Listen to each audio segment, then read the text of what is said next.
मैं अनुरोध करता हूँ माननीय मुख्यमंत्री जी से कृपया आज जो मुख्य फैसले लिए गए कैबिनेट की बैठक में उससे अवगत करेंगे।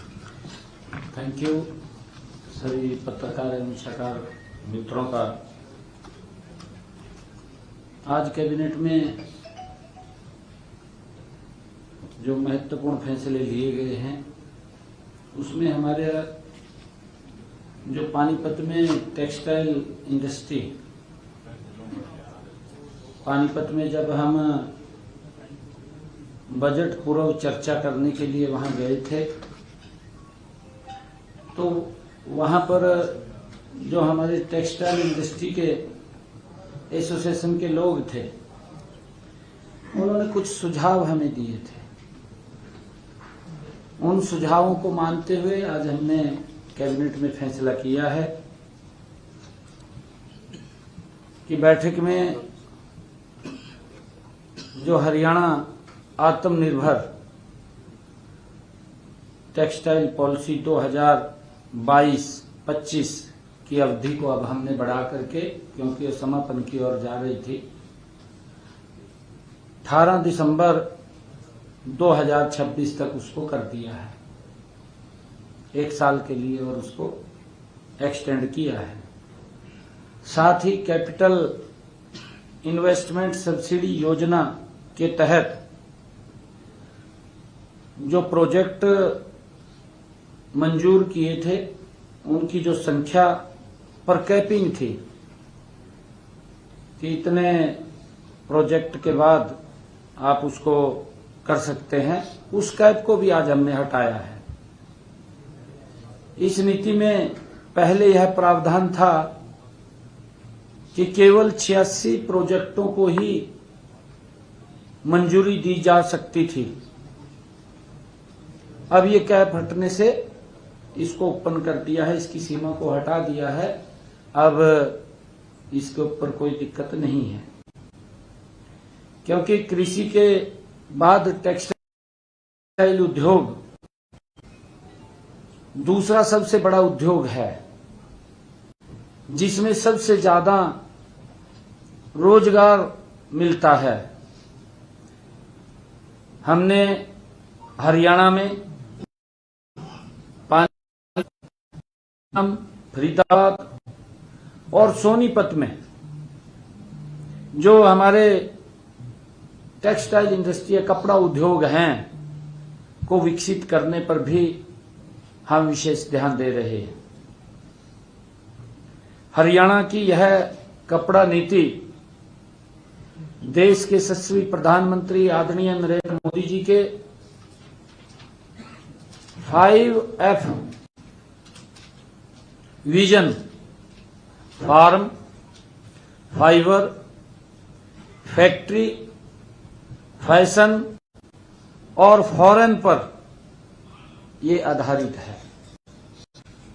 इस नीति में उद्योगों को बढ़ावा देने के लिए अनेक प्रकार की रियायतें देने का प्रावधान है, जैसे टेक्सटाइल पार्क बनाना, ब्याज पर सब्सिडी देना, कौशल प्रशिक्षण देना और बीमा आदि की सुविधाएं इसमें शामिल हैं।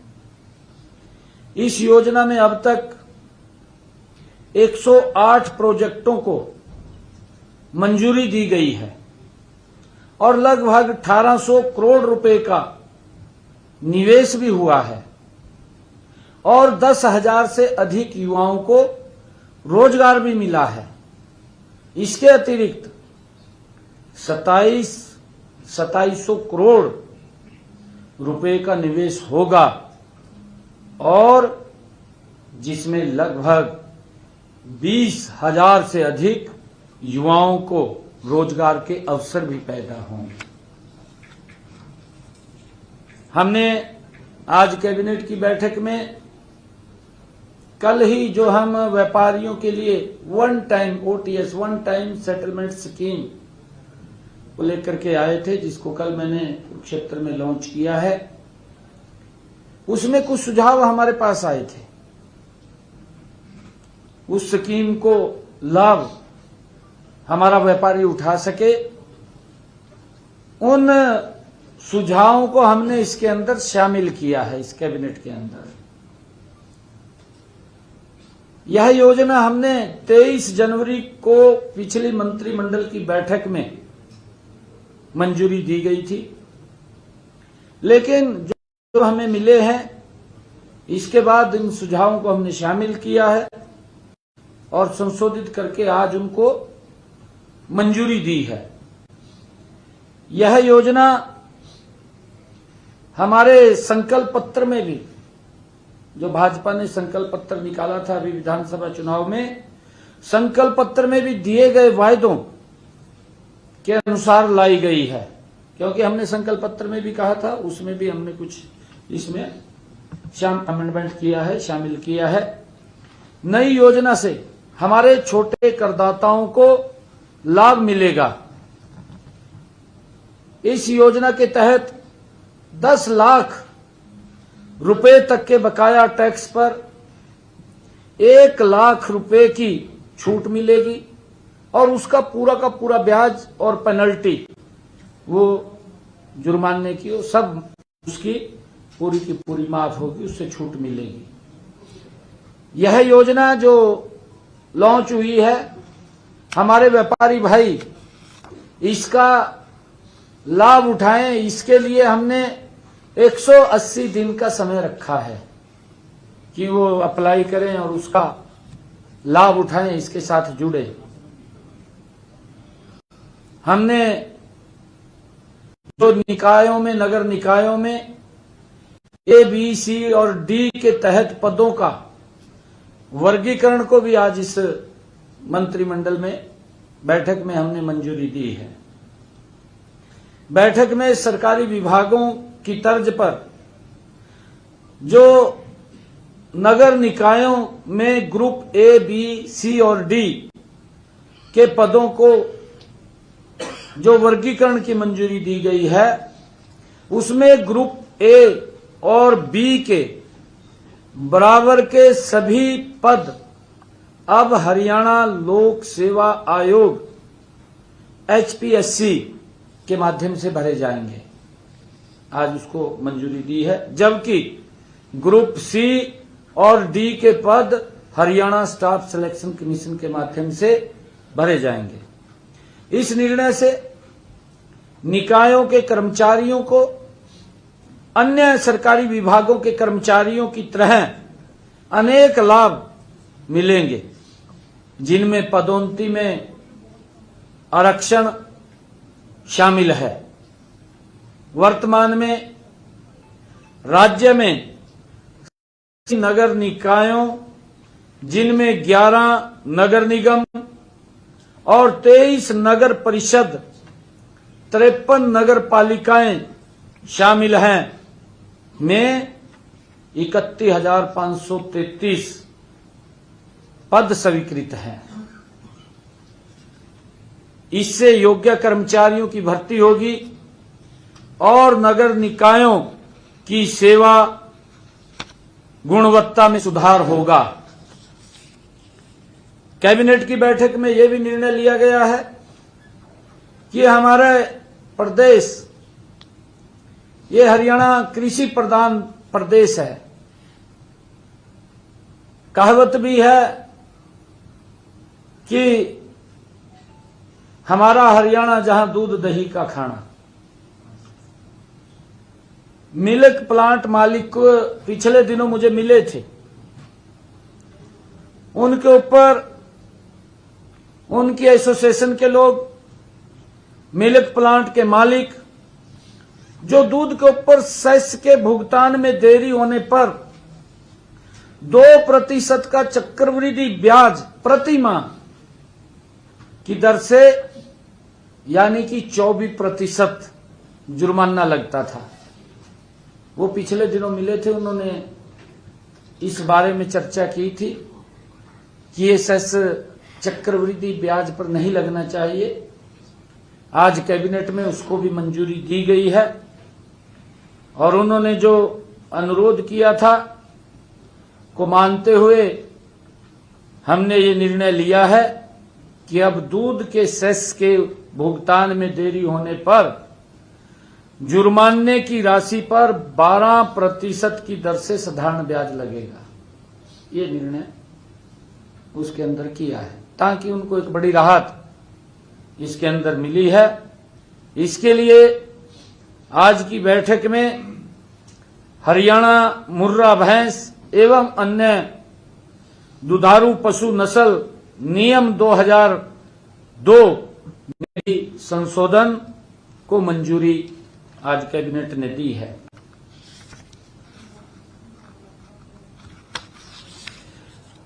आज जो स्थानीय निकाय की हमारी छोटी सरकार है, आज उसका शपथ ग्रहण था पंचकुला में। शहरी स्थानीय निकाय के जनप्रतिनिधियों के शपथ ग्रहण समारोह आज पंचकुला में आयोजित था, जहां सभी महापौरों, सभी हमारे नगर परिषद के चेयरमैन, सभी नगर पालिका के चेयरमैन और सभी वार्डों के माननीय सदस्यों को आज शपथ दिलाई गई। मुझे खुशी है कि ये ट्रिपल इंजन की सरकार बनने से अब नवनियुक्त जनप्रतिनिधियों नगरों के विकास को 3 गुना गति से आगे बढ़ाने का काम करेंगे।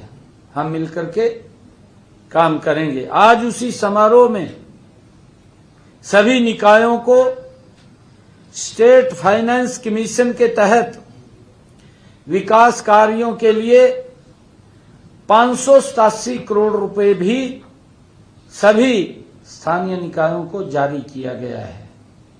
इसके अलावा मैंने 2 पोर्टल भी जारी किए। ऑनलाइन माध्यम से शहरी स्थानीय निकाय विभाग की वेबसाइट और अन्य पोर्टलों का भी शुभारंभ किया है।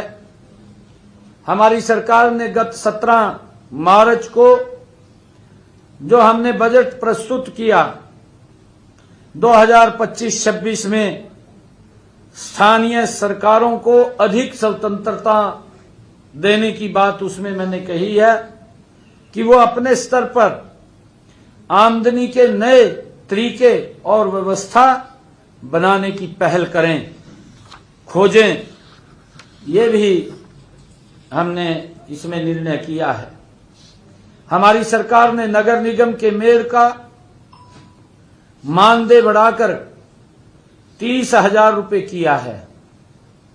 सीनियर डिप्टी मेयर का मानदेय बढ़ाकर 25,000 रुपए और डिप्टी मेयर का मानदेय बढ़ाकर 20,000 रुपए तथा पार्षदों का मानदेय बढ़ाकर 15,000 रुपए किया गया है। इसके अलावा नगर परिषद और नगर पालिकाओं के अध्यक्षों और सदस्यों के मानदेय में भी उल्लेखनीय वृद्धि की गई है। Thank you.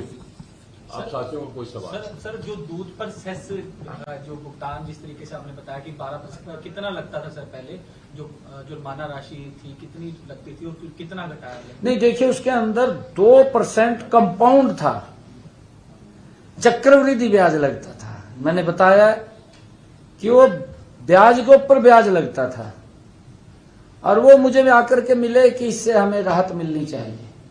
कैबिनेट ने आज दूध के ऊपर उस सेस को ऊपर जो ब्याज लगता था, जो सेस का पैसा देने में देरी होती थी, उस देरी को अब साधारण ब्याज से 12% को किया है। इसके पहले 24% चक्रवृद्धि था, अब उसको साधारण। टेक्सटाइल को लेकर आपने बोला उसके भी जो मिले थे उसका भी हमने किया, जो टेक्सटाइल पानीपत का जो है इंडस्ट्री का, तो उसमें सर क्या क्या और बढ़ावा मिले इंडस्ट्री को लेकर, तो क्या कर रहे हैं? नहीं, देखिए मैंने बताया है उसके अंदर पूरा डीपली बताया है कि टेक्सटाइल पॉलिसी में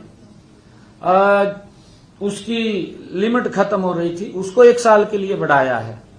1 साल के लिए तो बढ़ाया है, उसके ऊपर कैप भी थी, जिसका मैंने जिक्र किया कि 64 ऐसे उद्योग थे कि हम उसको बढ़ा सकते थे, आगे नहीं बढ़ा सकते, वहां तक कैप रखी हुई थी। उस कैप को भी हटाया है ताकि जो भी व्यक्ति इस योजना के अंदर आकर के लाभ लेना चाहे वो ले सके।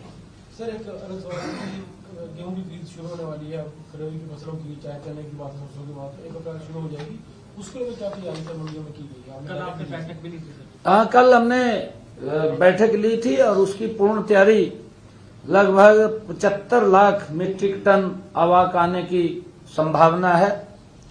और हमने उसके चाहे बारदाने को लेकर के है, चाहे उठान को लेकर के है, किसान को किसी प्रकार की दिक्कत ना आए, क्योंकि आजकल मशीनरी युग हो गया है।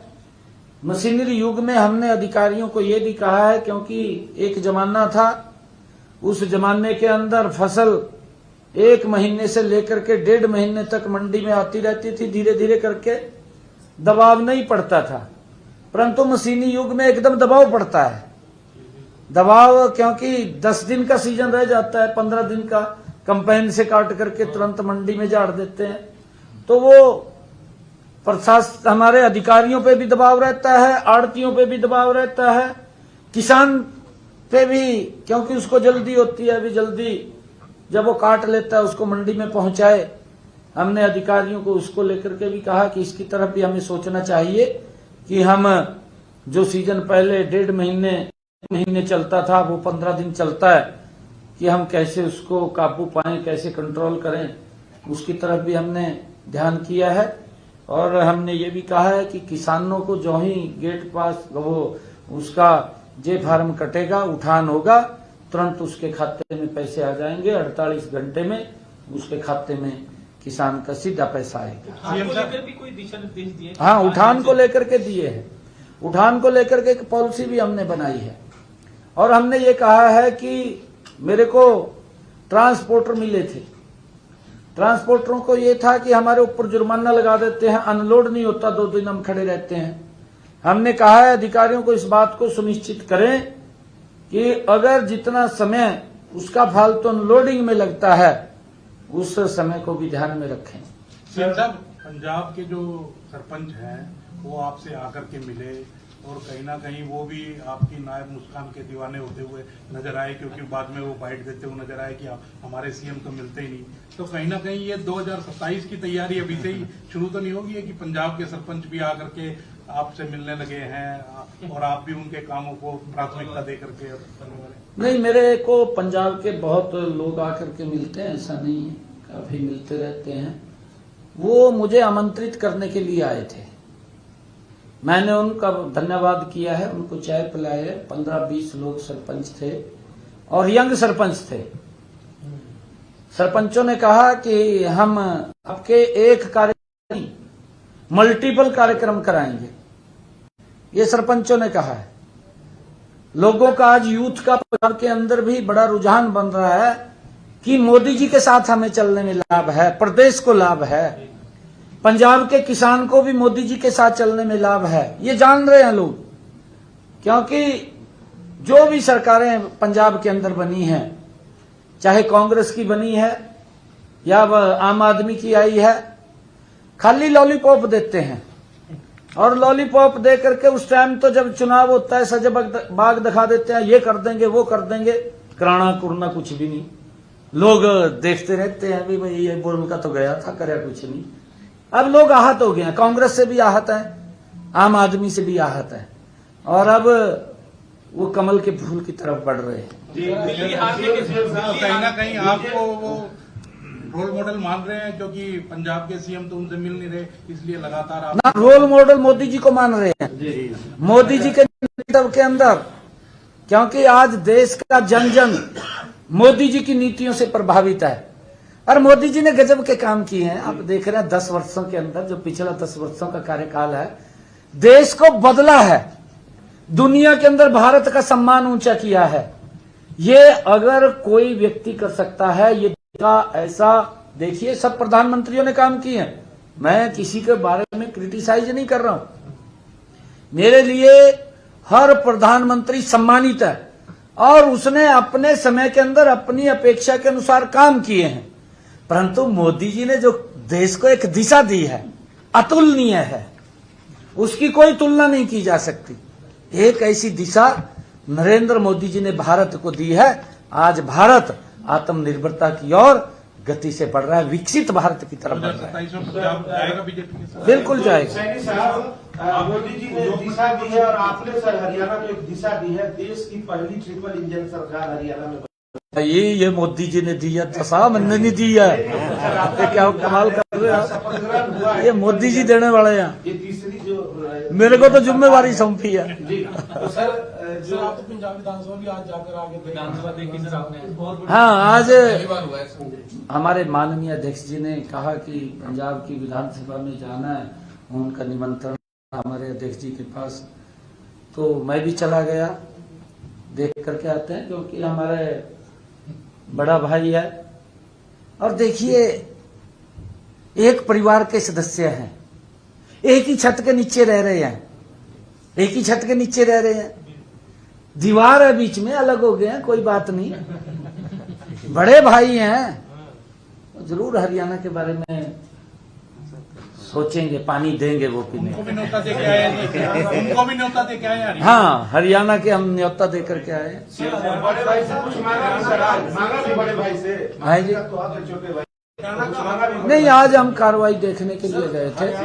मांगा सर पंजाब से सर, जो आपने जिक्र किया पानी का सर। नहीं, मैंने ये कहा है कि हम आज कार्रवाई देखने के लिए गए थे, पानी भी पिलाएंगे, मैंने ये कहा है। ऐसा नहीं है, पानी भी पिलाएंगे। कोई बातचीत जो है वो इस दौरान जो विधानसभा का जो हमारा हिस्सा, हरियाणा का हिस्सा जो पंजाब ने अपने पास रखा हुआ है, उसको लेकर कोई चर्चा हुई? क्योंकि नेता विपक्ष भी आपके साथ मिले, पंजाब के नेता विपक्ष, वित्त मंत्री भी मिले और विधानसभा अध्यक्ष भी मिले, तो इसको लेकर, क्योंकि उन्होंने हमारे जो 60-60-40 की रेशियो है, उस रेशियो के अनुपात पे हमें जो हमारा हिस्सा मिलना चाहिए वो नहीं मिला है। नहीं, आज देखिए, हम विधानसभा का सेशन देखने के लिए गए थे और सभी ने एक मुश्त, सभी के सभी विपक्ष के नेता थे, चाहे कांग्रेस के, चाहे हमारे बीजेपी के महाविपक्ष में नेता हैं, वो सभी अध्यक्ष जी के चैम्बर में आकर के सभी ने इसको बड़ा अप्रिशिएट किया है। उन्होंने इसको स्वागत योग्य कहा है कि हमें भी वहां जाना चाहिए, आप यहाँ आए हैं, इसका हम स्वागत करते हैं, और एक खुशी जाहिर की है उन्होंने। सीएम साहब, आप टैक्स के जो ब्याज में छूट दे रहे हैं उद्योगपतियों को, कितना कलेक्शन जो है वो कम था, और अब जब आप छूट देंगे तो अब आपको कितनी उम्मीद है कि कितना कलेक्शन आ जाएगा जो बचा हुआ था? वो देखिए, क्योंकि अभी हमने इसको कल ही लॉन्च किया है पॉलिसी को, और जरूर आपके साथ फिगर हम शेयर करेंगे, क्योंकि इसका मुझे पूरा विश्वास है लाखों की संख्या में हमारे व्यापारी इसका लाभ उठाएंगे, जो लिटिगेशन में फंसे हुए उससे बाहर जाएंगे और विकास की गति एक तेज होगी। एक मैं कहना चाहूंगा कि हमारे एक और विषय इसके अंदर आया है, क्योंकि विनेश फोगाट ने फ्लोर हाउस बात कही थी, क्योंकि जब इस प्रकार की सिचुएशन थी हमारे देश के सामने, क्योंकि हमारी हरियाणा की बेटी है, खिलाड़ी थी वो, क्योंकि वहां पर सारा पैरामीटर से चलते हैं, वो भी उनको मालूम था। फिर भी क्योंकि इस प्रकार की सिचुएशन बनी थी, तो मैंने भी ट्वीट किया था, और मैंने ट्वीट करके कहा था कि विनेश हमारी हरियाणा की शान है, हमारी बेटी है, और हम उसके सम्मान को कम नहीं होने देंगे, क्योंकि हमारा फर्ज था। और आज उन्होंने अभी पिछले दिनों फ्लोर ऑफ द हाउस उस बात को उठाया था। आज कैबिनेट के अंदर हमने उसके ऊपर चर्चा की है, और क्योंकि उसके अंदर जो रजत पदक विजेता हमारी जो खेल नीति है, उसके अनुसार 3 तरह के हम लाभ उसको देते हैं। एक तो नगद पुरस्कार देते हैं, दूसरा ग्रुप ए में ओएसपी की नौकरी देते हैं, तीसरा एचएसवीपी की हम उसको लाभ देते हैं। हमने ये निर्णय कैबिनेट ने किया है कि क्योंकि विनेश फोगाट अब विधायक हैं, तो उनके ऊपर छोड़ा है।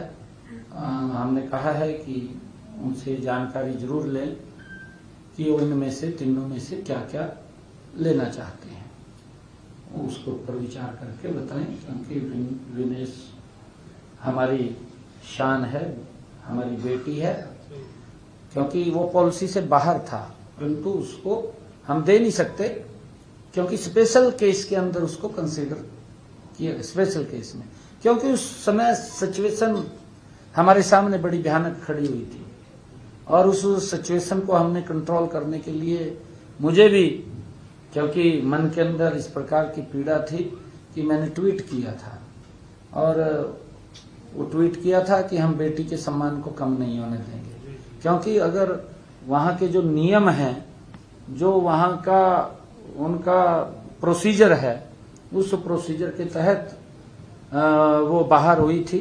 उसके अंदर कोई वो मालूम है विनेश को भी, परंतु क्योंकि जब इस प्रकार की सिचुएशन बनी थी तो मेरे मन के अंदर भी आया कि हम अपनी बेटी के सम्मान को कम नहीं होने देंगे, क्योंकि वो विदेश की धरती पर थी। तो हमने कहा था कि हम उसके सम्मान को बरकरार रखेंगे। सीएम साहब, एक 1.25 लाख लोग की जो आपने नियमित सुरक्षा की गारंटी दी थी, उसमें क्या है अभी? क्या उनकी वो हो चुकी है? उसके तहत हो गया वो तो, उसकी कब तक हो नहीं हो गया, हमने कैबिनेट में भी क्लियर कर दिया उसको तो कर दिया, पीछे कैबिनेट में क्लियर कर उसी हिसाब से अब उनकी जो है नहीं वो हो रही है, वो उसमें कोई दिक्कत नहीं। बहुत बहुत धन्यवाद। Thank you.